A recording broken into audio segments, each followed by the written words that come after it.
Cet enseignant de philosophie et de citoyenneté n'en peut plus. Trop d'élèves dans les classes, pas assez de personnel, bref, il est sous pression constamment.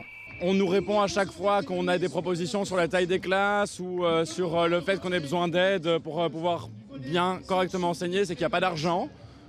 On a envie de dire un peu, l'argent il y en a, en fait, on le sait, il faut aller le chercher, c'est une volonté politique qu'il faut avoir. L'enseignement maternel n'échappe pas non plus à la règle. Un décret de la Fédération Wallonie-Bruxelles y impose la prise en charge d'enfants à besoins spécifiques. Ce sont des enfants dyslexiques par exemple, et aucun ou peu de moyens supplémentaires sont prévus. En maternelle, on a au moins un enfant autiste dans chaque classe.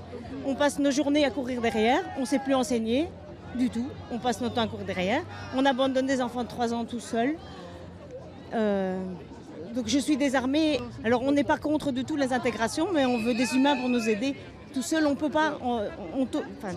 Mes collègues tombent comme des mouches, elles sont toutes en burn-out parce que ça ne va plus. Le manque de matériel scolaire, pourtant essentiel, est aussi pointé, avec des répercussions très concrètes au quotidien. Parfois, on n'arrive pas à asseoir les enfants dans les classes. Parfois, il manque des bancs, il manque des chaises. Puis les bâtiments scolaires, je suis désolée, mais ils sont vétustes. On a des écoles où on a les plafonds qui nous tombent sur la tête, donc on finit dans des containers. Et les problématiques soulignées semblent encore plus importantes dans les classes bruxelloises. Par rapport au reste des régions, on a principalement des élèves en difficulté sociale, ce qui augmente la charge des enseignants, et là on a vraiment une grosse problématique bruxelloise. C'est-à-dire que ce sont des élèves qui ont plus de problématiques que les autres et qu'il faut spécialement aider. Au total, entre 4 et 5 000 personnes ont participé à la mobilisation, rassemblant des enseignants de tout le pays.